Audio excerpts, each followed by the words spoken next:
Assalamualaikum warahmatullahi wabarakatuh. Halo semuanya, bagaimana kabar kalian hari ini? Semoga kalian semua senantiasa diberi kesehatan oleh Allah SWT ya. Oke, sebelum itu perkenalkan, nama saya Umi Mahmudah, NIM 1802101020074. Nah, pada kesempatan kali ini saya akan menjelaskan terkait gerak parabola. Namun sebelum itu, marilah kita berdoa sesuai dengan kepercayaan masing-masing. Berdoa mulai. Berdoa selesai. Oke, kita lanjut ya. Nah, untuk pembahasan ini kita akan membahas terkait gerak parabola. Dengan adanya materi kali ini, kalian diharapkan mampu menguraikan definisi gerak parabola dengan benar.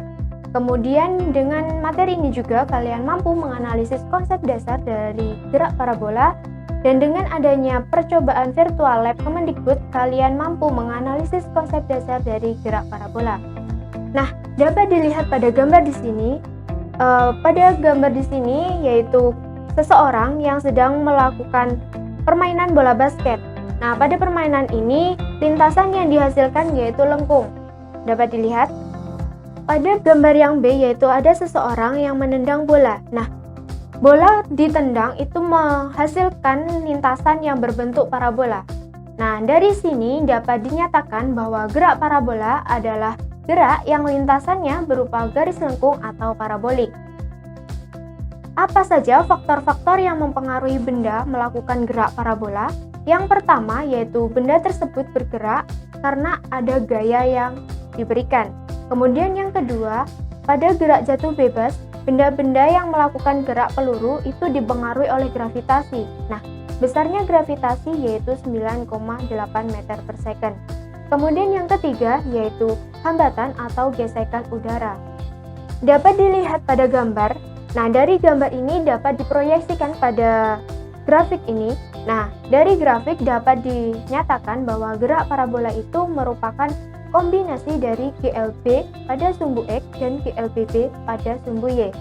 Jadi, kalian harus memahami konsep dasar dari GLB dan GLBB untuk paham terkait gerak parabola. Nah, dapat dilihat juga di sini terdapat situs web. Nah, ini merupakan contoh lain dari animasi gerak parabola. Ini merupakan virtual lab yang dari Kemendikbud. Ada juga gambar yaitu pada sumbu X menggunakan konsep GLB, rumusnya yaitu X sama dengan Vx dikali T, dan pada sumbu Y menggunakan konsep GLBB yang rumusnya dapat dilihat. Nah, di sini ada perbedaan yaitu ada tanda plus minus. Nah, apa sih makna dari tanda plus minus ini? Nah, makna dari tanda plus minus ini yang pertama yaitu plus itu menandakan ketika geraknya dipercepat atau geraknya itu turun. Nah, yang minus itu tandanya ketika geraknya itu diperlambat atau geraknya naik. Di sini ada latihan soal yaitu sebutkan 5 karakteristik gerak parabola. Di sini saya akan memberikan waktu 10 detik untuk mengerjakan. Mulai dari sekarang.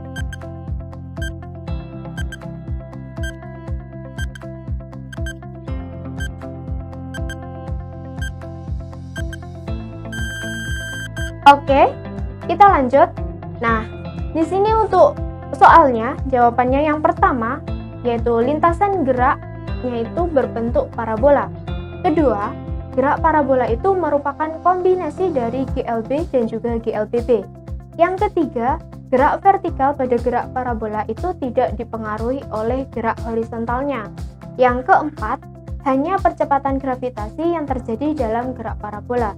Yang kelima, pada titik tertinggi kecepatan vertikal benda bernilai 0. Dan yang terakhir, kecepatan horizontal gerak parabola tidak bergantung terhadap waktu. Nah, di sini saya akan menjelaskan setiap titiknya. Ini di bagian titik A. Dapat dilihat pada gambarnya, ketika benda berada di titik A atau di titik awal benda mulai bergerak dengan kecepatan awal atau V0, maka membentuk sudut theta terhadap sumbu X. Nah, sumbu X-nya itu V0X dan sumbu Y-nya itu V0Y. Dari persamaan itu atau dari grafik ini dapat dilihat juga V0x itu sama dengan V0 cos theta. Di sini kan ada perbedaan ya untuk cos dan sinnya. Mengapa itu terjadi? Untuk yang cos itu apabila sumbunya diapit oleh sudut. Dikatakan sin apabila sumbunya tidak diapit oleh sudut. Nah, dalam kasus ini sudutnya mengapit sumbu X sehingga V0X sama dengan V0 cos theta dan V0Y sama dengan V0 sin theta. Nah, di sini juga terdapat gambar kuadran ya. Ada kuadran 1, kuadran 2, kuadran 3, kuadran 4. Nah, ini adalah dasar untuk kalian memahami sin cos. Ini biasanya dijelaskan di matematika. Selanjutnya yaitu di titik B. Nah, di titik B ini benda ketika berada di titik B memiliki kecepatan sehingga secara matematis sumbu Y-nya itu Vy dan sumbu X-nya Vx. Untuk persamaannya dapat dilihat pada slide ya. Selanjutnya di titik C atau di titik puncak. Nah, di titik puncak itu dapat dilihat bahwa Vy-nya sama dengan 0 dan untuk Vx-nya itu sama dengan V0X. Jadi persamaannya dapat dilihat. Nah, karena Vy-nya 0, maka dapat diperoleh T puncaknya. Nah, di situ T puncaknya V0 sin theta per G. Kemudian, kalau kita mencari H max, maka rumusnya dapat dilihat pada slide ini juga. Di situ ada berbagai cara untuk substitusi. Nah, hasil akhirnya H max yaitu V0 kuadrat sin kuadrat theta per 2G. Selanjutnya yaitu di titik E atau titik terjauh. Nah, titik terjauh ini untuk mencari T max itu adalah 2 kali T puncaknya. Jadi diperoleh T max adalah 2 V0 sin theta per G. Nah, kemudian bagaimana cara mencari jarak maksimalnya? Cara mencari jarak maksimalnya dapat dilihat.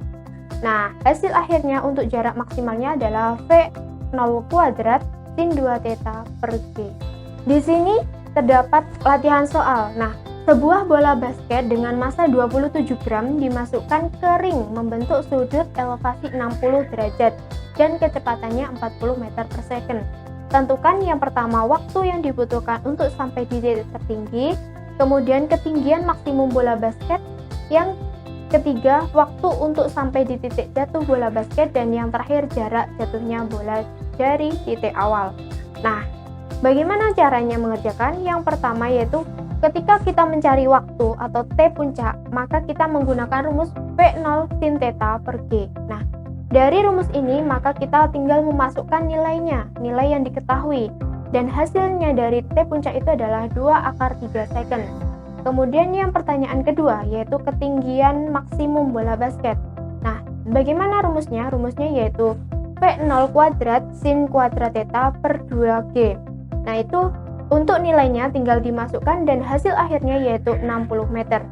Kemudian yang pertanyaan ketiga, waktu untuk sampai di titik jatuh bola basket. Untuk T max itu adalah 2 kali T puncaknya. Tadi kan udah diketahui untuk T puncak yaitu 2/3 second.